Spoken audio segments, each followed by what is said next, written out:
Холодные зеркальные воды залива Воскресения на Аляске в тот день казались застывшими. Солнце едва пробивалось сквозь плотную завесу облаков, окрашивая океан в глубокие стальные свинцовые тона. Капитан Джон на своем небольшом прогулочном катере вел группу туристов, надеющихся воочию увидеть величие дикой природы Севера. Подобные экскурсии всегда были лотереей, но сегодня океан решил показать нечто поистине незабываемое. В нескольких сотни метров от лодки над водой показались характерные высокие черные плавники. Орка. Стая касаток, величественных, грациозных и смертоносных хозяев этих вод, медленно крейсировала вдоль береговой линии.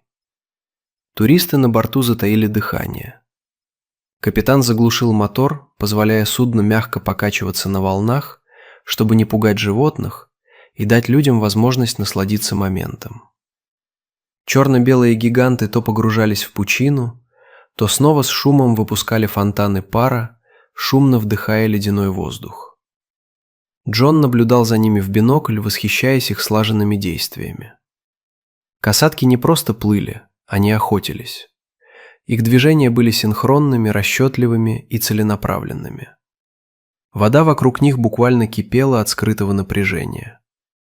Джон, опытный моряк, не раз видевший этих хищников, вдруг почувствовал странное беспокойство. Энергия, исходившая от стаи в тот день, была необычайно мощной, почти осязаемой.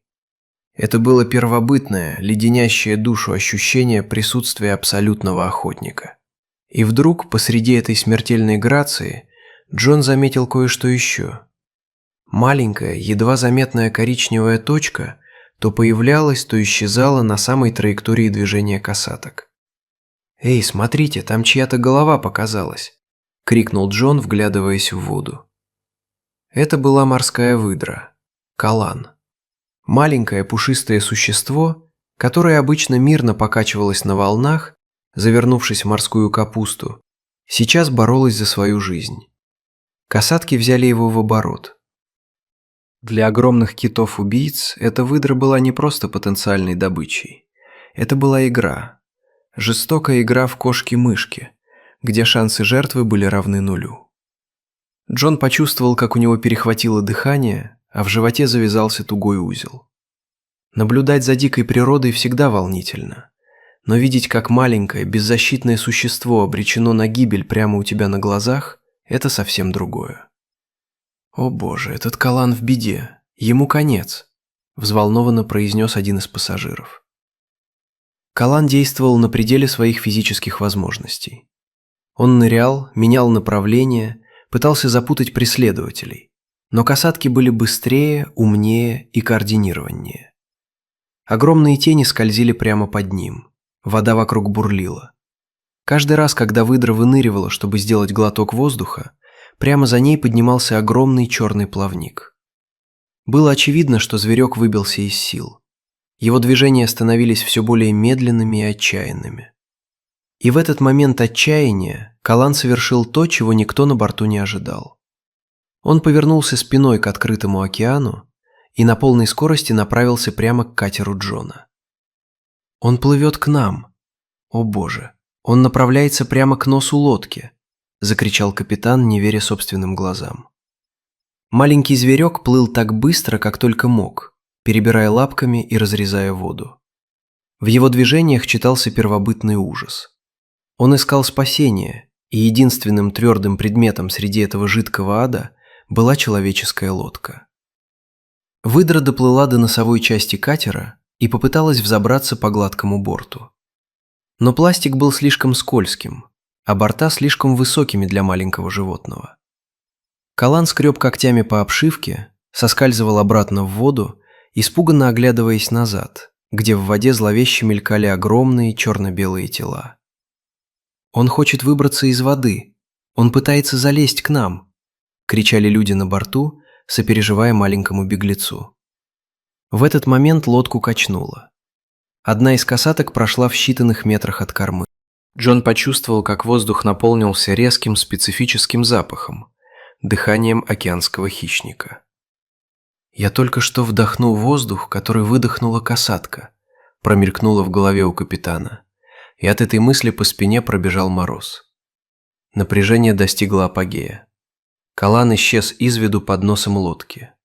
Джон завертелся по сторонам, пытаясь разглядеть, куда делся зверек. Неужели касатки успели схватить его? Капитан схватил рацию и вызвал коллегу, капитана другого экскурсионного судна, стоявшего неподалеку. «Где он? Куда делся Калан?» – крикнул Джон в рацию. «Он у тебя на корме. Он на задней площадке твоей лодки», – раздался взволнованный ответ из динамика. Джон бросился к корме. Действительно, Калан, собрав последние силы, сумел запрыгнуть на низкую плавательную платформу в задней части катера. Он сидел там мокрый, тяжело дышащий, сжавшись в комок. Его маленькое сердце бешено колотилось, а из глаз, казалось, лился чистый человеческий страх. Джон осторожно приблизился к краю палубы, стараясь не делать резких движений. Калан испуганно вскинул голову, глядя на огромного человека. В дикой природе эти животные избегают близкого контакта с людьми, но сейчас правила игры изменились. Океан позади него был полон смертельной опасности, и человек оставался его единственным шансом. «Эй, малыш, я не обижу тебя. Я не причиню тебе вреда», – тихо, успокаивающе произнес Джон, протягивая руки ладонями вверх. «Ты в безопасности. Можешь сидеть здесь столько, сколько тебе нужно». Зверек словно понял слова человека. Он не сдвинулся с места, лишь плотнее прижался к настилу платформы, продолжая тяжело и прерывисто дышать. Однако касатки не собирались так просто сдаваться. Они прекрасно видели, куда делась их игрушка. Огромные киты начали кружить вокруг катера. Джон и его пассажиры с замиранием сердца наблюдали, как колоссальные черные тени скользят прямо под прозрачной водой вокруг лодки. Время от времени огромная голова касатки показывалась на поверхности, всего в паре метров от кормы. Хищники изучали препятствия. Они проплывали так близко, что можно было рассмотреть каждое пятнышко на их телах. Калан паниковал.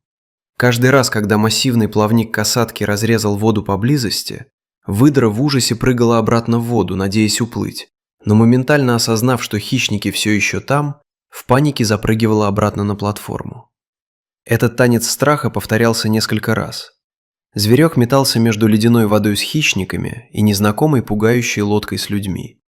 Но в конце концов инстинкт самосохранения победил. Лодка была безопаснее. В конце концов, изнуренный этой смертельной гонкой, Калан окончательно забрался на платформу, буквально рухнул на нее и затих. Он просто лежал, распластавшись, и переводил дух.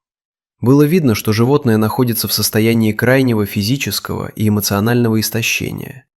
Его мех был мокрым, лапки подрагивали, но он больше не пытался бежать. Он доверил свою жизнь незнакомцу на лодке. Касатки еще некоторое время кружили вокруг, словно проверяя человека на прочность, и выжидая, не сделает ли выдра ошибку. Но Джон твердо решил, что не позволит хищникам забрать этого смельчака. Лодка оставалась неподвижной. Туристы на борту соблюдали полнейшую тишину, боясь спугнуть хрупкое равновесие, установившееся между тремя силами – людьми, уставшим Каланом и кружащими вокруг касатками. Джон понимал, что не может стоять здесь вечно. Ему нужно было продолжать маршрут, возвращаться в порт и забирать следующую группу туристов. Но скинуть маленького беглеца обратно в воду, где его ждала верная смерть, у капитана не поднялась бы рука. «У меня по плану посадка пассажиров, но я ни за что на свете не стану прогонять его с лодки прямо сейчас», твердо сказал Джон своей команде. Он аккуратно запустил двигатель на самых малых оборотах, чтобы не напугать Калана и не привлечь лишнего внимания касаток. Катер медленно, почти бесшумно начал движение, уходя в сторону от места охоты. Калан оставался на своем месте.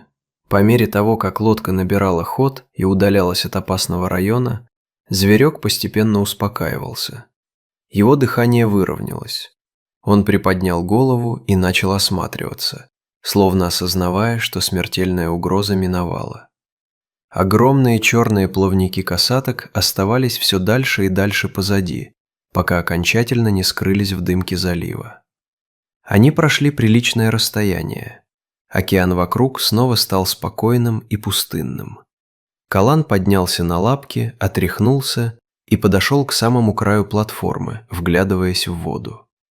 Безопасная береговая линия с густыми зарослями водорослей, где каланы обычно чувствуют себя в полной безопасности, была уже совсем близко. Зверек повернулся в сторону Джона, словно бросив на прощание короткий благодарный взгляд. Затем он сделал легкий грациозный прыжок, скрывшись в холодных водах Аляски.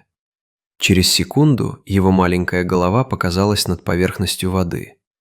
Калан уверенно и быстро поплыл в сторону берега, возвращаясь к своей привычной жизни, в свою родную стихию, но теперь уже абсолютно свободным и спасенным.